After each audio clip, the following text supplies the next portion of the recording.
Hi കൂട്ടുകാരെ, എല്ലാവർക്കും ടെക്ലോട്ടാപ്പിൻ്റെ അടുത്ത വീഡിയോയിലേക്ക് സ്വാഗതം. നമ്മളിന്ന് കാണാൻ പോകുന്നത് വളരെ പഴയൊരു ഡിവൈസാണ്. അതായത് ഏകദേശം 24 വർഷം പഴക്കമുള്ളൊരു ഡിവൈസ്. നമ്മുടെ ഈ മൊബൈൽ ഫോണുകളൊക്കെ വരുന്നതിന് മുമ്പ് ഫോൺ നമ്പറുകളൊക്കെ എഴുതി സൂക്ഷിച്ചിരുന്നത് ഇതുപോലെ ടെലിഫോൺ ഇൻഡെക്സ് എന്ന് പറയുന്നത് ഇതുപോലെ ചെറിയ പുസ്തകങ്ങളിലായിരുന്നു.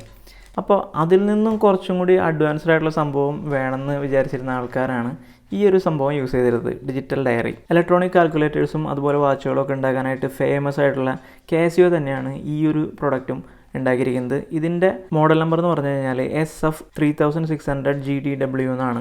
അപ്പോൾ നമുക്ക് ഇതൊന്ന് തുറന്നു നോക്കാം. കണ്ടോ, കാലപ്പഴക്കം കാരണം ഇതിൻ്റെ നിറമൊക്കെ പോയി ആകെ മുഷിഞ്ഞിട്ടുണ്ട്. ശരിക്കും നല്ല സിൽവർ കളറായിരുന്നു, കാണാൻ നല്ല ഭംഗിയായിരുന്നത്.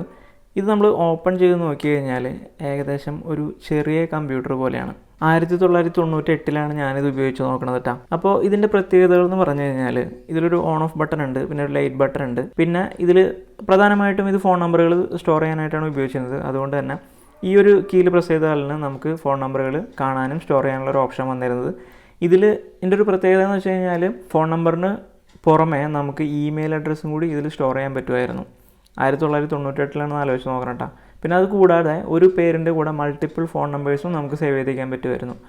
അപ്പോൾ അതിന് ഈ ഒരു സ്വിച്ച് പ്രസ് ചെയ്ത് കഴിഞ്ഞാൽ ഫോൺ നമ്പേഴ്സ് വരും. നമുക്കതിൽ സ്ക്രോൾ ചെയ്യാനുള്ള ഓപ്ഷൻ ഇതായിരുന്നു. ഈ 2 ബട്ടൺ വെച്ചിട്ടാണ് സ്ക്രോൾ ചെയ്തിരുന്നത്. അതുപോലെ വേറൊരു ഫീച്ചർ ഇതിലുണ്ടായിരുന്നത് മെമ്മോസും അതുപോലെ ടു ഡു, ഇത് രണ്ടും ആഡ് ചെയ്യാനുള്ളൊരു ഫീച്ചർ ഇതിലുണ്ടായിരുന്നു. സ്കെഡ്യൂൾ ചെയ്യാൻ പറ്റുമായിരുന്നു കാര്യങ്ങൾ. അതുപോലെ തന്നെ ഇതിൽ ടൈമും അലാമും ഉണ്ടായിരുന്നു. ടൈമിൻ്റെ കാര്യം പറയുകയാണെന്ന് വെച്ച് കഴിഞ്ഞാൽ വേൾഡ് ടൈമും ഉണ്ടായിരുന്നു, അതുപോലെ ഹോം ടൈമും ഉണ്ടായിരുന്നു, അലാംസ് ഉണ്ടായിരുന്നു. പിന്നെ ഇതിൽ സീക്രട്ട് എന്ന് പറഞ്ഞൊരു ഫംഗ്ഷൻ ഉണ്ടായിരുന്നു. ഈ സീക്രട്ട് എന്ന് പറഞ്ഞ ബട്ടൺ പ്രസ് ചെയ്ത് കഴിഞ്ഞാൽ നമുക്കൊരു പാസ്വേഡ് സെറ്റ് ചെയ്യാൻ പറ്റും. ആ പാസ്വേഡ് സെറ്റ് ചെയ്ത് കഴിഞ്ഞ് കഴിഞ്ഞാൽ നമുക്ക് ആ പാസ്വേഡിന് കീഴെ കുറച്ച് കാര്യങ്ങളൊക്കെ സേവ് ചെയ്ത് വയ്ക്കാൻ പറ്റും. അപ്പോൾ വീണ്ടും നമുക്ക് ആ കാര്യങ്ങൾ കാണുന്നുണ്ടെന്നുണ്ടെങ്കിൽ ഈ സീക്രട്ട് എന്ന് പറഞ്ഞ ബട്ടൺ അമർത്തിയിട്ട് ആ പാസ്വേഡ് ടൈപ്പ് ചെയ്ത് കൊടുത്താലല്ലാതെ അത് ഓപ്പൺ ആവില്ലായിരുന്നു. അപ്പോൾ അങ്ങനെ ഒരു സ്പെഷ്യൽ ഫീച്ചർ ഇതിനുണ്ടായിരുന്നു. പിന്നെ അത് കൂടാതെ കാൽക്കുലേറ്ററിന് വേണ്ടിയിട്ട് ഒരു ഫുൾ സൈസ് ന്യൂമറിക് കീപാഡ് ഇവിടെ ഉണ്ട്. അതുപോലെ തന്നെ നിങ്ങളിവിടെ നോക്കിയാൽ കാണാം ഇതിന് ഉള്ളത് ഒരു കംപ്ലീറ്റ് ആയിട്ടുള്ള ഒരു QWERTY കീപാഡാണ്. റബ്ബറിൻ്റെയാണ് കീപാഡ്. നല്ല ഈസി ആയിട്ട് നല്ല സ്മൂത്തായിട്ട് ടൈപ്പ് ചെയ്യാൻ പറ്റുമായിരുന്നു. ഇതിൽ ഓൺ ഓഫ് ബട്ടൺ പ്രസ് ചെയ്ത് കഴിഞ്ഞാൽ ഇവിടെ കണ്ടോ ചെറിയൊരു കുത്ത് മാത്രമേ കാണുന്നുള്ളൂ. ഇപ്പോൾ ഇതിൻ്റെ സ്ക്രീൻ കേടായിപ്പോയി.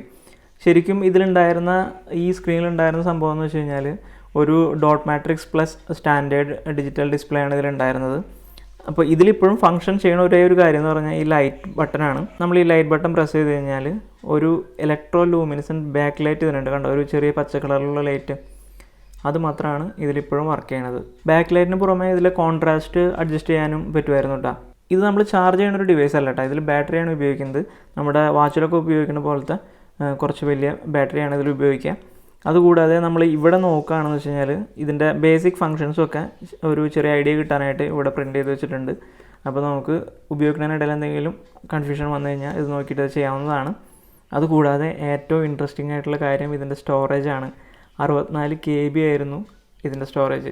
നമ്മളിന്ന് ഉപയോഗിക്കുന്ന പല മൊബൈൽ ഫോണുകളും സ്റ്റാർട്ടിങ് തന്നെ 64 GB ആണ്. അന്നത്തെ കാലത്ത് 64 KB ആയിരുന്നു ഈ ഒരു ഡിവൈസിൻ്റെ സ്റ്റോറേജ്. ഇതുപോലത്തെ ഡിവൈസുകളൊക്കെ നമ്മൾ കാണുമ്പോഴാണ് നമ്മൾ എത്രമാത്രം മുന്നോട്ട് വന്നു നമുക്ക് മനസ്സിലാവുന്നത്. പിന്നെ അത് തന്നെയല്ല, ഇതൊക്കെ കാണുന്നത് ഒരു നൊസ്റ്റാൾജിയയും കൂടിയാണ്. അപ്പോൾ ഈ നൊസ്റ്റാൾജിയ വീഡിയോ ഇവിടെ അവസാനിക്കുകയാണ്. ഈ ഒരു ഡിവൈസ് കാണാത്ത നിങ്ങളുടെ ആരെങ്കിലും കൂട്ടുകാരുണ്ടെങ്കിൽ അവർക്കൊക്കെ ഇത് ഷെയർ ചെയ്ത് കൊടുക്കുക.